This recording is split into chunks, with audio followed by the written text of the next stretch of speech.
Welcome to Monarchist Minute. I'm your host, William Stout, here with Clemens Magnolia and Watercube. How is everyone this evening? I'm chilling. I'm good. Just had my dinner. Good. Today we're having a more casual episode where we're just gonna chill and talk about music, monarchist music, our favorite music, all of the above, because we're gonna be saving our more serious conversations come Tuesday when we're doing our election night live stream. I don't know And if I'm that will be gonna be there, by the available. way. I can't wait for Pete Buttigieg to win. He won the Iowa primary, guys. Trust. Honestly, compared to who's in it right now, I wouldn't mind Pete because while Pete is milquetoast and kind of blah, he's at least a somewhat decent human being. He took food carts off of Amtrak. I'm going to kill him. I didn't know about that. Never mind. Screw Pete. Yeah, Never mind. it's all Never mind. tasty We take everything back we said about him. There is nothing positive about him anymore. That was under Trump. Either way, he didn't reinstitute food carts, so it's still minus rep. Have I ever mentioned the fact that my family, particularly my mother, explicitly comes to me for political advice because she trusts my judgment and therefore comes to me so she doesn't have to bother researching her candidates? My mother does the same thing. I have to recommend Jill Stein, clearly.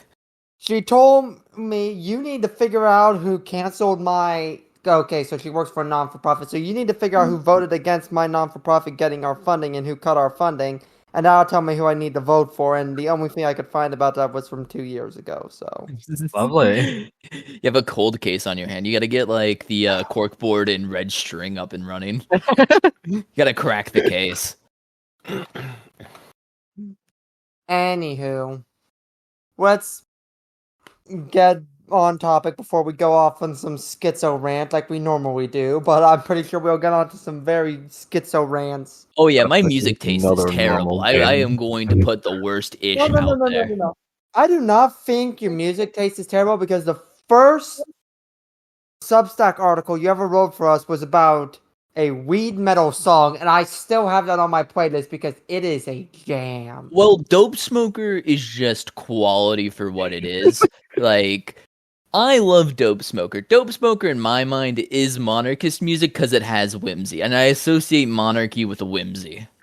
I just love it because it's the perfect song for long car rides where you can literally just drive an hour and it's still the same song and it's still just as good. I love how I have no idea what you're talking about because I still have yet to read anything on the Substack. Wow. Shame on you. I'm reading Honestly, all our unironically, words, yes. contributors. I will accept that. Yeah, yeah. Like, come on, you gotta get your head in the game and read what your friends are writing. But I don't know. I get tired. I know. I'm just joshing. But like, Dope I Smoker. mean, I still have to read those 2 articles you wrote that I told you I would read. I'll be honest, I haven't read them yet. Oh, well, those are my personal ones, and also like those are a little out there. I'm still going to read them. Okay, like the second one I wrote is kind of a reprise of me talking about how lobotomies are the only form of transhumanism that will ever exist. I'm concerned now. Oh, I've gone down the path of questioning subjectivity, and I need to get out of there. It's not a good time. Now, I'm almost want you to explain this more than I want to talk about music because I need to comprehend this. Then moving on. Like, Moving on, yes. to describe it in brief, it's about how we are unable to communicate our subjectivity. You as a subject, Clemens as a subject, me as a subject, we do not have the language to communicate our true selves to someone else. And with that, there's an issue of recognizing mutual sentience in society. Like, the most basic social contract we have is that, oh, you're sentient, I'm sentient. We are both fully human. We at least recognize that level of humanity, of sentience. Okay, I guess. But there's a bit more to that, where it's like, there's times where we very selectively revoke that mutual contract where we stop viewing someone as a subject, as a sentient being, and we just put them in the area of bare animal. We do active dehumanization often. With the lobotomy transhumanism thing is that we oftentimes dehumanize ourselves. We see this in forms of sex. Actually, I don't think that's podcast appropriate now that I think about. Yeah. For examples. Yeah. Maybe you should have listened to me when I said, okay, moving on. Okay, you know the shock time out meme? As someone who's rode in a car with you, and I know exactly the kind of music you listen to, let's talk about what you listen to in your jam sessions, Oh, what were we listening in my car again? I honestly don't remember. I don't. It was like there was that one song about Mr. House from New Vegas, and it's like, oh yeah. I think I was playing like the Stupendium or something. Yeah, he's pretty cool. Yeah, Gamer music. Yeah, it's pretty good. I like it. Kind of just depends on what I'm feeling like, because I have if I just look in my, I don't have Spotify. I just use freaking Apple Music. Yeah, you call me whatever you want. I don't care. Half of it, I have some. Probably just music that I find interesting. Like I have a few from Shostakovich, who's my favorite composer. I love Shostakovich. I have the Essential Glenn Miller, absolutely beautiful music. I have the Studio Ghibli music. I have the best of Vera Lynn. She's brilliant. What else do I have? I have some Max Rabe. He's pretty good. Some traditional Southern music, some German music, classical music. Now, as someone from a rural area, I'm gonna have a controversial opinion. I hate country music. Okay, like It's what okay, kind of I country? guess. Is it like all of country or just certain genres of country? There are subgenres of country that I should Well, you know have like about. new country, old country. Like, is the major divide like?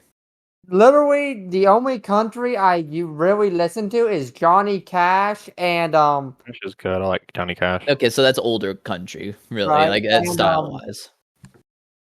I forget the dude's name. He plays the fiddle. The devil went down to Georgia. He was looking for a soul to steal. I can't think of his name, and it's sacrilege to not remember his name. Well, there's also a lot of covers of that song. I'm trying to. Who's the first one? Here, let me check. I'll look it up right now. On the mountain, run, boys, run. It was originally written by. Charlie Daniels Band. Yeah, there we go. Charlie Daniels. Someone Charlie put Daniels. Primus. Primus? Yeah, somebody commented Primus as the person who sung that song. I was like, there's No. a Primus version of that song. I might need to find that. There appears, yeah, there is. Oh yeah, no, like it has a really good music video that's like claymation. That I might have seen intrigued that me. one. I know who Primus is, and those are two very different genres of music. But that brings me into what I was gonna say. Why I don't like country. I am a massive metalhead, and I don't mean like the stoner metal, like what we were just talking about with Dope Smoke. Like I am very much a headbanger, a thrash metal. I like music that makes me feel angry. You're unsophisticated, unlike the doom metal enjoyers. I like some doom metal too, but I do like my power metal. Yeah, I know. I just had to get into the metal elitist angle. Don't be an elitist. And I always thought that's always really ironic and funny because because while I'm typically a very, very authoritarian person, I like a lot of very punk music. Like, I do love Rage Against the Machine. I do love, like, thrash metal and all these different people who are usually considered counter-establishment, anti-authoritarian, and I just really like the music despite the fact that I am an extremely authoritarian person. You might find neofolk interesting because it evolved out of the punk scene, if I recall correctly. And at first, like with the main guy who did it, which was Douglas Pierce and Boyd Rice, like it explored mostly like far right neo-Nazi shit, but then it moved on to monarchism with other groups that were inspired by them and slowly moderated. So you might want to look into neofolk at some point. Of Wand and the Moon might be interesting. I while back, I was trying to find different fantasy theme bands. Like, I'm pretty sure we all know who Windrose is, and we all know Dwarf Metal is a thing. Yeah. So, of course, me being me, I had to figure out if Elf Metal is a thing. And believe it or not, it is, and it is pretty good. I need to check it out sometime. There's literally this dude called Elven King. The best album is The Rune Reader, just letting you know. Is it more like analogous to power metal, or like what metal genre is it the closest to? It's more of a power metal, but it just follows like a very druidic, paganistic, like Celto-paganistic theme. Okay. Yeah, that sounds interesting. Like,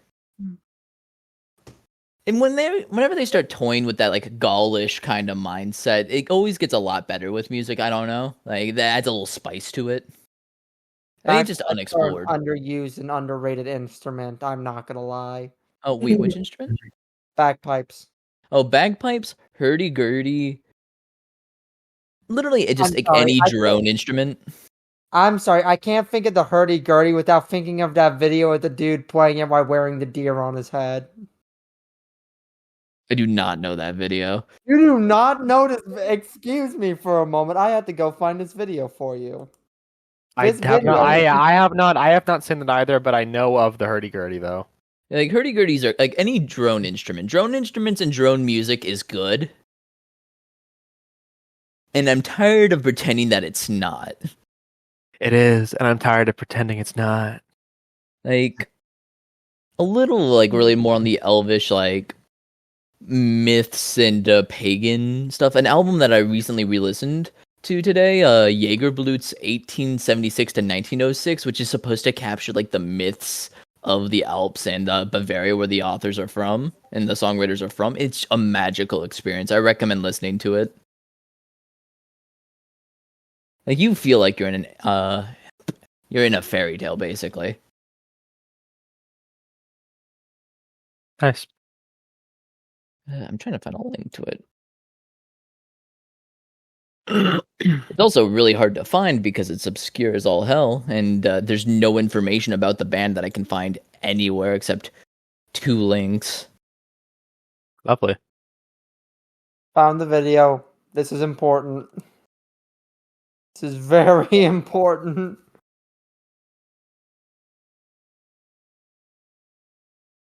But anyway, I thought it was weird when I figured out that the hurdy-gurdy was an actual instrument because it sounds made up. Like the name just sounds made up. It does sound like it's made up, I will admit, yeah. Like most old English words kind of just, not old, like Middle English words just sound fake.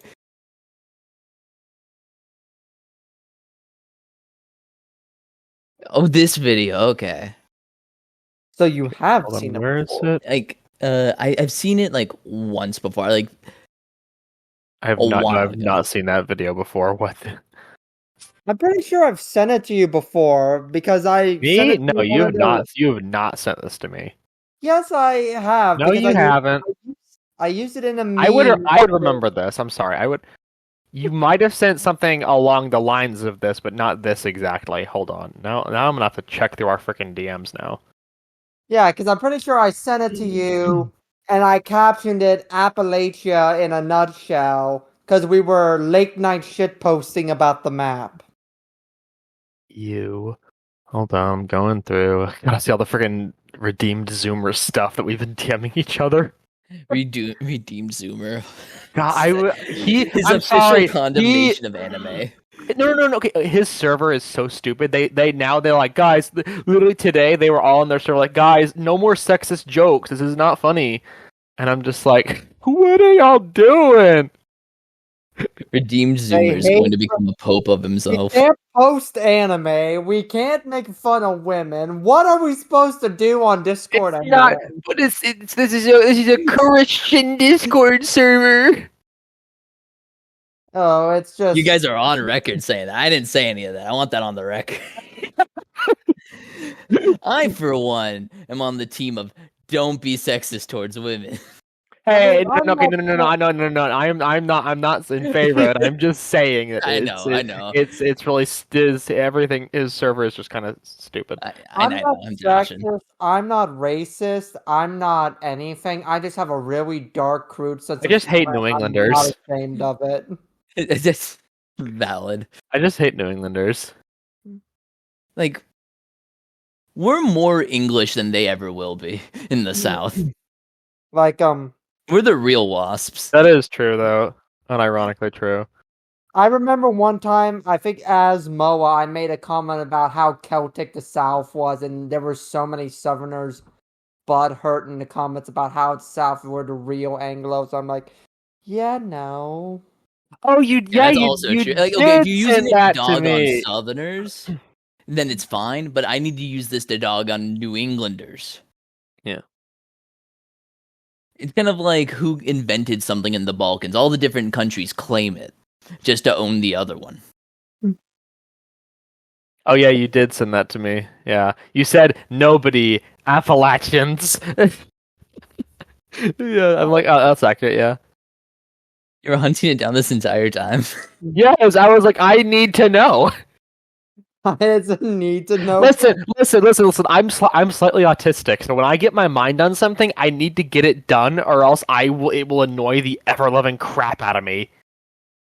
As someone who is completely autistic, I understand that. Once the mind is set to something, it must be complete. If it is not complete, hell will pay. You guys are like mentats. Mentats are just evolved autists. That's what a mentat is. Years and years of eugenically refining the autists to be actual human computers. They crossbred OCD and autism to invent the ultimate man. They have to train them so like the thing that they're actually OCD about is, useful compared to, Being able to solve debilitating. equations in a fraction of a second, what? Like it's difficult?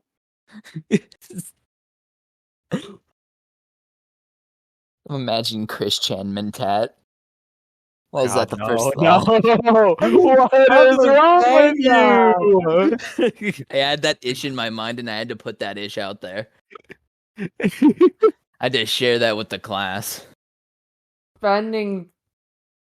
Doing like thousands of calculations a minute to optimize the most horrific Sonic fanfic known to man.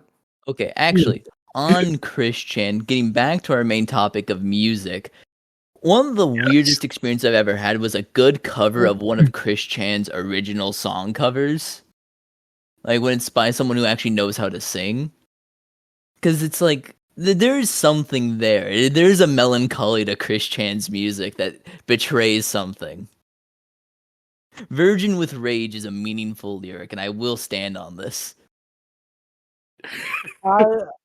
You can't tell me anything about anything profound about Christian because I can't get over the fact that he. We're just not gonna. I think. Did Van Gogh not cut off his ear? Maybe Christian is just blessed with artistic madness. I don't even want to. No, we're not. We're not humoring this anymore. I don't even have words at this point. I really don't, Watercube. Like I just don't. We are going places where we should not go. No man should tread. But let's see how far we can take it. No, let's not see how far we can take it. Let's move on. Okay, question. What is everyone's favorite genre of music? Gotta be wizard metal. All right. Thrash metal. Like I said, I like music that makes me feel mad. Actually, I'm my answer. Funeral Doom. I'm the exact opposite. I'd prefer traditional classical, or even modern classical. I think I've talked to you about this before, Clements, but I come from a long line of men with horrific anger issues, and I do a very, very good job at keeping the lid on it. And part of my anger management skills is that I quite literally road rage wherever I go. I put on the loudest. Thank God I was the one driving. I put on the loudest, angriest. Yes, and even when we were in Baltimore and Clemens was the one driving, I was still the one road raging on his behalf. He was in fact road raging on my behalf. Okay, if you're in Baltimore driving though, the passenger has to, lest the driver go insane. That is true, yeah. But Like- no, I'm sorry.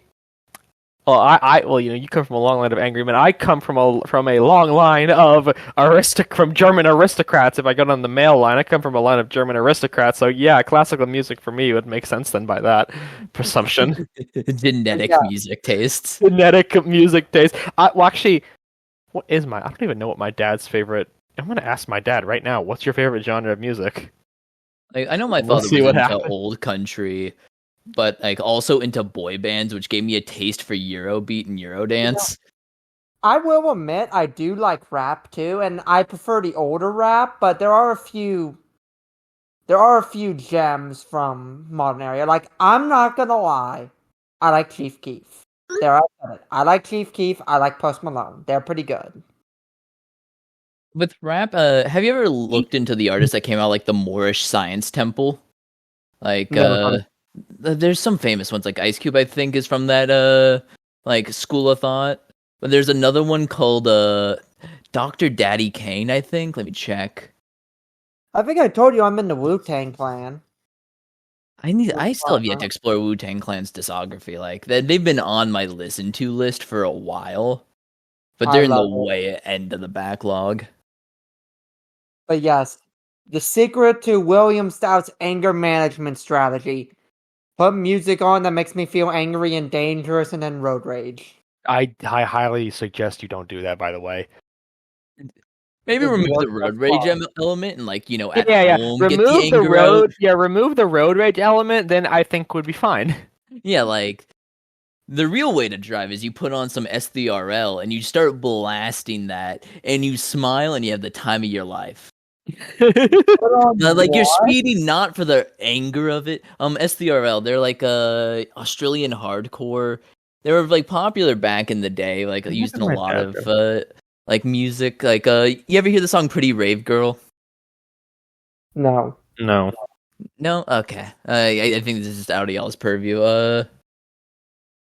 It's very slop music. Like, okay, you've probably heard the music before, but in edits on like Twitter or other social media, like, There's a very good chance of that. Yes. that. There should be a monarchist edit using S3RL. Trying to find an S3RL. You're the guy in charge of monarchist music. If you want to, Yeah, okay, I'm not. I was gotta say, like, hey, if you're Don't give me the okay SDRL. The thing is, it would have to be like a CapCut edit or a video edit, something like that, which I still need to figure out the technology of compared to put PNG over music. Like, the we old have shrug that I am. technology. Once I learn how to make a good edit, I will make like a SDRL every time we touch edit of like. We'll do like a top 10 of the monarchs. We're not No, we- Howard Stark. We aren't limited by the technology of our time. We're just limited by our understanding of the technology of our time. And I'm kind of a monkey with a wrench, like hammering at my computer to try to get the stuff to work. I'm a trained industrial technician, and my exact thing when I tell people, when they ask me why I'm not super good with computers, I tell them that industrial computers and digital technology is meant to basically be operated by cockroaches. It is meant to be operated and comprehended by the dumbest machines or the dumbest people known to man. It's literally a series of on and off light switches, on and off instructions. That's it. You couldn't run Doom on some of these computers that run factories. That's how simplistic industrial computers are. I thought like the running Doom was the bare minimum. Or did you say couldn't or could? Yeah, exactly. That's what I'm saying. You couldn't even run Doom on these. Oh, okay. I misheard. I'm sorry. That's how much of a dinosaur. Basically, a PLC, a programmable logical controller, is an overglorified switchboard that can do basic math. So you're basically running off punch cards, but fancy punch cards that are made out of metal. Yeah, fancy electronic punch cards. And all it is on and off switches, basically. Ones and zeros, that's it. Like, I'm pretty sure a TI-84 could operate a large factory with just by its computing power alone. Lovely. Yes. We will understand these one day, the more advanced Hopefully. digital computers. I have faith in it. maybe one day we'll finally understand it. But I could go on a whole entire tirade and rant about how ladder logic is the most stupidly simple thing that once you understand what it is stops looking so confusing and makes perfect sense. So, well, now that I mentioned it, what ladder logic is how you program a PLC. And so instead of typing code like you would with Java, I don't know if any of y'all have any experience coding. Like, even if just goofing around. Like, Clements might, because I know you tried your hand at some modding. That went terribly. I did like a modding class for Java in like middle school, but I have friends. Changing config. I have friends who could probably do it, but they're all Canadian, so. Okay, so first of all, you don't type any code in ladder logic. It's all drag or drop. And literally what you do is you drag and drop what are called, I'm trying to figure the word, cases or inputs and outputs. So you put the input at the start of the line, you put the output at the end of the line, and then what you do is you go through a list of your various inputs or outputs, you drag and drop which one each of them correspond to, and that basically says when this turns on, then do this. And that's it. That's literally it. You're literally teaching a computer how to play 20 questions with itself. That's it. And it literally is 20 questions because for most things, you will only need 20 sets of instructions. Isn't this the same like tier of programming that the Lego little robots use? You know, the Technic stuff or whatever it was? The Vex robots, or like the ones that had the little computer that you could program? I did Vex, and I know Lego owns Vex. And no, it's even more simplistic than that. Okay. Like, it's stupidly simple. Stupidly simple. Like, you could get into some more advanced instructions, especially if you get into, like, servo motors. But literally, it's just on switch, off switch, light on, light off, timers. Keep light on for 5 seconds and turn light off. Stupid simple. Okay. It's a little unnerving to think about. You would think the world of high industry would be controlled by these vast, beautiful computers instead of basically a switchboard. Okay, but that's kind of relieving, though, a little bit. That's just that simple. Right, because if anything horrific happens, it's easy to fix. Yeah, like, it's not the worst thing to have. Like, something that's simple and easy to identify a clear problem with, if it's, like, again, only doing 20 things at most. Right. There's less chance for failure. The part where it gets more complicated is then you take all these PLCs that do like 20 things at most, and then you have to network them together. Now that's the part where it gets tricky. Mm-hmm. Because it's one thing to get a PLC to do all of its tasks. It's another thing to get that PLC to then communicate with the PLC next to it, so it's doing all these tasks in tandem, and then it operates the whole assembly process. That's the part where it gets tricky. And okay. I could not explain to you how Ethernet works still. I took a class on it, and don't even ask. Yeah, no, I think the only context I know about Ethernet is like me plugging my computer into my router. It's this stupidly complex process of turning a digital signal into a modulated frequency, sending that frequency through the wire so it speeds up the transfer of data or prevents the transfer of data being lost and blah, blah, blah, blah, blah, blah, blah, blah. It hurts my head thinking about it.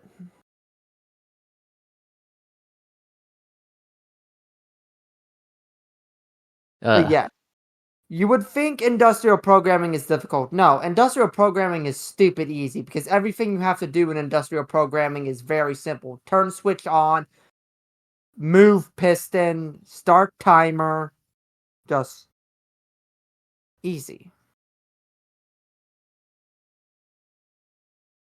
Hydraulics is the real fun, though. You just got me interested in this. Now I just want to learn more. This just sounds fascinating because it's like it's programming that makes sense. Because I have a bunch of programmer friends, and they'll talk about it, and I'll be like, they basically I kind of look at them like tech priest from 40K. Like I don't really know what's going on there. They're just kind of wizards. Yeah. The first thing you should know about industrial programming and tech is that we are not IT people. We do not work with computers. We do not work with software. We do not work with fancy schmancy operating systems. Like I said, we work with these dinosaur computers that are literally made with simplistic hardware that you could probably pull out of an old radio.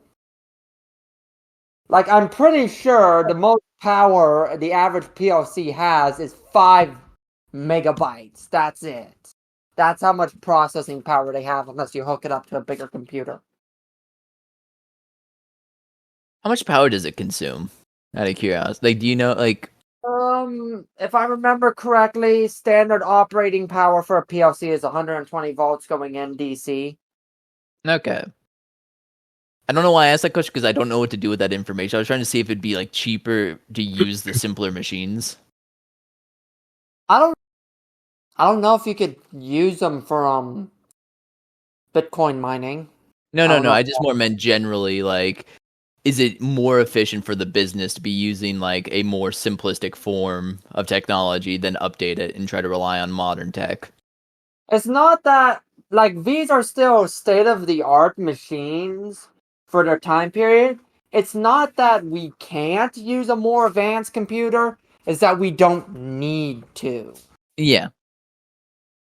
It's a redundancy thing. It's about there's peace in the simplicity. There's reliability in the simplicity. You don't have to worry about 1,000,001 software errors or 1,000,001 things that could possibly go wrong. People hacking and hiding files deep in the machine when it's literally just, 20 instructions. Okay. Yeah, that makes sense. Yeah. Now, theoretically, we could run it with a more powerful computer, and when we're talking about the computers that then coordinate it all, yeah, those are some pretty powerful computers. But when it comes to the average PLC, the thing that's actually on the ground making the decisions, no. It's a dinosaur. Okay. I think we're almost out of time. I think we should just wrap it up here. Yeah, I'm rambling about stuff from class at this point, and honestly, that's kind of depressing. I don't want to talk about my school stuff right now. Honestly, I found it really interesting. Well, when we're done here, we can go into VC, and I can yap about it some more. Okay. Alright, in the meantime, you all bow your heads. In the name of the Father, Son, and the Holy Spirit. Our Father, who art in heaven, hallowed be thy name. Thy kingdom come, thy will be done, on earth as it is in heaven. Give us this day our daily bread, and forgive us of our trespasses, as we forgive those who trespass against us. And lead us not into temptation, but deliver us from evil, for thy is the kingdom, the power, and the glory forever. Amen. Heavenly Father, thank you for bringing us all together to have this podcast today, and keep us safe until we can meet again. Amen. Thank you all for joining us today on Monarchist Minute. Like, comment, and subscribe if you're watching us on YouTube. If you're watching us elsewhere or listening to us elsewhere, subscribe and continue to tune in for more. Join us on Discord or contact us on email if you want to help out the cause. Follow us on social media. Thank you. May God bless you. May God bless the United States of America. And good night.